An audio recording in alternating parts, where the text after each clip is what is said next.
Good morning India. दोस्तों नमस्कार। दोस्तों आज की कहानी कैसी लगती है ये आप हमें कमेंट बॉक्स पर कमेंट करके ज़रूर बताएं। साथ ही अगर आपको ये कहानी पसंद आए तो आप इस वीडियो को लाइक करने के साथ चैनल पर पहली बार आए हो तो चैनल को सब्सक्राइब करना ना भूलें। इससे हमारे चैनल की सभी कहानियाँ आप तक सबसे पहले पहुँचेगी। चलो अब इस कहानी को शुरू करते हैं। और एक बात सुन लो, कहानी सुनते वक्त आप ईयरफोन या फिर हेडफोन का उपयोग करें। इससे कहानी की ऑडियो क्वालिटी आपको पसंद आएगी जब आपके कानों तक पहुंचेगी। चलो अब इस कहानी को शुरू करते हैं। दोस्तों ये कहानी अनुराधा की है और ये उसकी ज़िंदगी की एक सच्ची कहानी है। अनुराधा कहती है मैं नागपुर में रहने वाली हूँ और मेरी उम्र 34 साल है। मेरे शादी को हुए 7 साल हो चुके हैं। मेरे 2 बच्चे हैं, एक बेटा 3 साल का और बेटी 2 साल का। मेरा रंग सांवला है लेकिन मेरा शादी के बाद भी मैं बहुत ज़्यादा निखर है मेरे शरीर में। शादी से पहले मैंने अपने कई रिलेशनशिप भी थे, वो मेरा उस समय बॉयफ्रेंड था।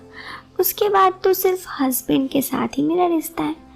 और शायद ये बात ज़्यादातर महिला के साथ होती होगी कि शादी के कुछ टाइम तक वो 2 पति पत्नियां बहुत वक्त देते हैं, हर टाइम बस उनसे वक्त बिताते हैं। मगर जहाँ 2 बच्चे हो जाए उसके बाद तो सिर्फ नाम मात्र ही लाइफ रह जाती है। मेरे साथ भी ऐसा ही हुआ। हमारे फैमिली में सिर्फ हस्बैंड के बड़े भाई भाभी हैं, वो भी अलग रहते हैं, इसलिए हम लोग बिना रोक टोक के हर जगह घूमते हैं। मगर बच्चे होने के बाद लाइफ थोड़ी बोरिंग हो गई। मेरे अंदर की जो बात है वो सब शांति नहीं होती और मुझे ये सब बिल्कुल अच्छा नहीं लगता। इसलिए जब मेरे हस्बैंड जॉब पर चले जाते हैं और बच्चे सो जाते हैं तो मैं भी इधर उधर घूमते रहती हूँ, कभी कुछ तो कभी कुछ, बस अपने बारे में सोचते रहती हूँ। शायद इसलिए नतीजा ये हुआ कि मैं उनके बाहों में चली गई। ये सब कैसे हुआ वही सब तो मैं बता रही हूँ। मेरे हस्बैंड के बड़े भाई की उम्र 38 साल है। वो दिखने में औसत कटकातिक है।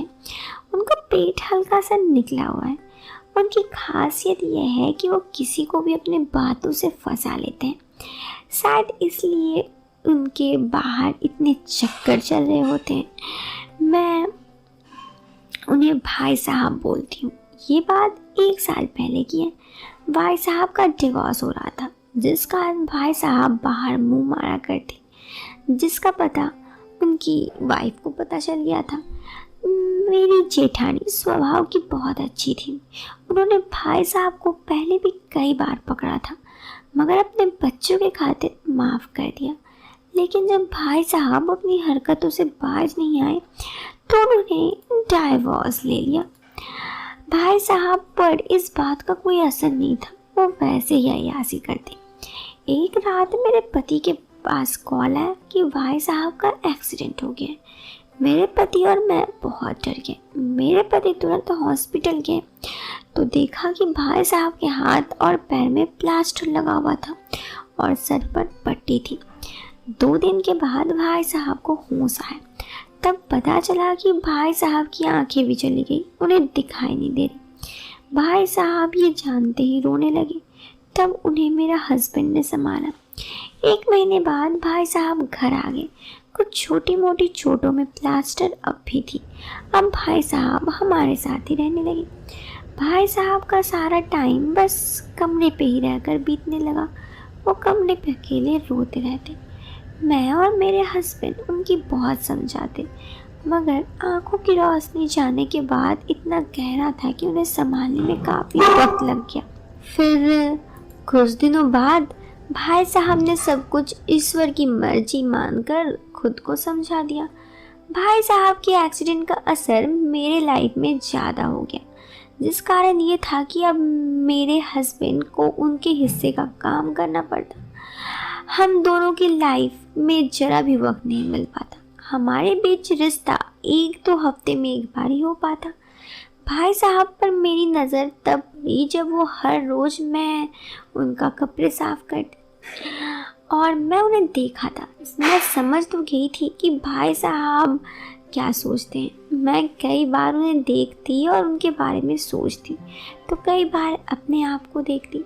थोड़ी देर बाद, मैं एक दिन की बात है, कपड़ा धोकर उठी तो भाई साहब रूम में थे। वहाँ मैं उनका चादर बदलने गई तो उस पर भी दाग लगा था। मैं जल्दी से चादर वापस बदल कर आ गई। दोपहर के टाइम जब बच्चे सो रहे थे तो भाई साहब भी अपने कमरे पे थे। मैं इधर उधर ही घूम रही थी।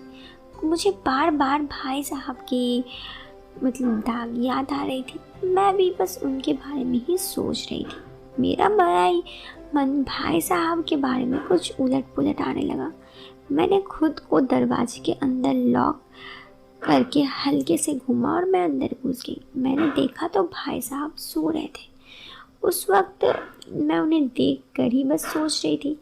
भाई साहब के सामने मैं देख रही थी बस उन्हें। कुछ देर बाद मैं उन्हें देख ही रही थी। कुछ दिनों तक मैं भाई साहब पर नज़र रखती, मगर मैंने उन्हें कुछ ऐसे करते नहीं देखा। अब जब मैं उन्हें चादर बदलती तो मैं उनके दाग देखती। मैं हमेशा बस सूंघ लेती। एक दिन भाग्य ने मेरे साथ दिया। मैं दोपहर को खाना लगाकर भाई साहब को बुलाने गई तो मैं चुपचाप उनके रूम गई। भाई साहब रूम में नहीं थे। तभी मैंने देखा टॉयलेट पर थे।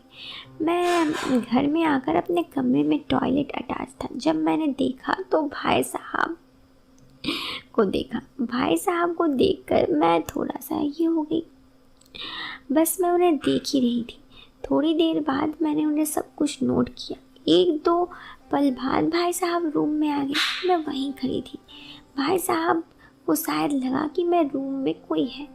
उन्होंने मुझे आवाज़ दी, कौन? अनुराधा। मैंने जब कोई जवाब नहीं दिया तो उन्होंने अपने आप को फिर अपना काम शुरू कर दिया।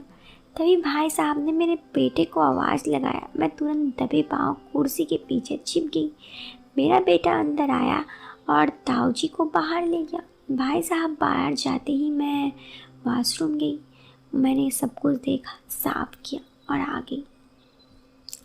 मैं अब हमेशा उन्हें देखती और उनका रूम में आवाज़ लगाती। दरवाज़ा भिराने की आवाज़ हो गई। भाई साहब आवाज़ सुनकर बोले, अनुराधा, क्या तुम मेरे कमरे पे हो? मेरे मुंह से आवाज़ नहीं निकली। मैं बोलने लगी, वो भाई साहब वो, मगर आप इधर आ गए। भाई साहब को देखने लगी। उनको देखने से साफ साफ लग रहा था जैसे वो जान गए हैं कि अभी मैं उनके रूम में थी। फिर हम सब खाना खाए। मैंने अपने बच्चों को दूध खिलाया और रूम में जाकर खेलने लगी।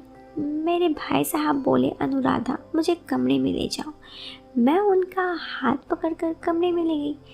भाई साहब बोले, अनुराधा, गेट बंद कर देना। मैंने कहा, ठीक है, आप आराम करो, कुछ चाहिए तो आवाज़ दे देना। मैंने गेट खोला और गेट लगा दिया, मगर मैं बाहर नहीं गई। मैं गेट बंद होने के आवाज़ से भाई साहब को लगा कि मैं बाहर चली गई, मगर मैं अंदर ही थी। मैं उन्हें देख रही थी और उनके बारे में ही देख रही थी। वो मेरे बारे में ही कुछ बोल रहे थे और वो ये कर रहे थे। तभी मेरे बेटे की आवाज़ आई। वो मुझे बुला रहा था। मैं चुपचाप निकल गई। इससे पहले मेरा बेटा भाई साहब के रूम पे आता, मैं हल्के से लॉक घुमाकर दरवाज़ा खोला, मगर दरवाज़ा खुलने की हल्की सी आवाज़ भाई साहब ने सुन ली। भाई साहब ने तुरंत ही गर्दन घुमाई तो मैं वहीं खड़ी थी। भाई साहब दरवाजे की मुंह करके मुस्कुराने लगे। मुझे लगा भाई साहब को पता चल गया कि मैं उन्हें देख रही थी। मैं बिना कुछ बोले जल्दी से उनके कमरे से बाहर निकल गई। उस दिन तो मैं बस बढ़ गई। अगली सुबह एक नया ही नज़ारा मेरा इंतज़ार कर रहा था। हर सुबह भाई साहब जल्दी उठ जाते, मगर आज वो सो रहे थे। इतने महीनों से भाई साहब को मैं देख रही थी, ये पहली बार था। मेरी नज़र उनकी तरफ से हट नहीं रही थी। तभी मैंने भाई साहब को हिलाकर जगाया। उनको सुबह उठकर गुड मॉर्निंग कहा और उसके बाद मैंने उन्हें देखा। ऐसे करते वो उनका चेहरा ऐसा था जैसे मुझे देख रहे हैं। मैं वहाँ से चली गई। मेरा मन वही नज़ारा घूम रहा था। मैं समझ नहीं रहा था उन्होंने पहली बार ऐसा कुछ किया। मुझे कुछ देर में उनका जवाब भी मिल गया। मेरे पति जब उन्हें नाश्ता के लिए लेने गए तो उन्होंने मना कर दिया। पूछने पर बोले मैं बाद में करूँगा। पति के जाने के बाद मैं काम करने लगी। तभी भाई साहब की आवाज़ आई, अनुराधा मेरे कपड़े निकाल दो।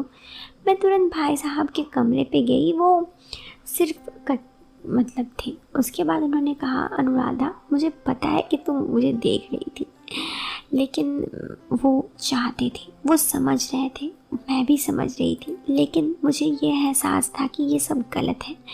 मैं कुछ बोल नहीं पा रही थी। भाई साहब ने कहा एक एक सब मेरे कानों पे गूंज रहा था। शादी के बाद मैंने पति को धोखा नहीं दिया। मैंने फैसला नहीं कर पा रही थी, इसलिए मैं असमंजस में थी कि मुझे भाई साहब की बातों पर आना चाहिए या नहीं। दोस्तों, आपको क्या लगता है, क्या मुझे भाई साहब की बातों पर आना चाहिए?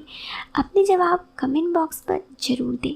साथ ही दोस्तों, वीडियो पसंद आए तो आप इस वीडियो को लाइक करने के साथ चैनल पे पहली बार आए हो तो चैनल को सब्सक्राइब कर सकते हो।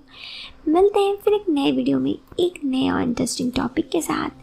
तब तक के लिए दोस्तों, बाय बाय, टेक केयर।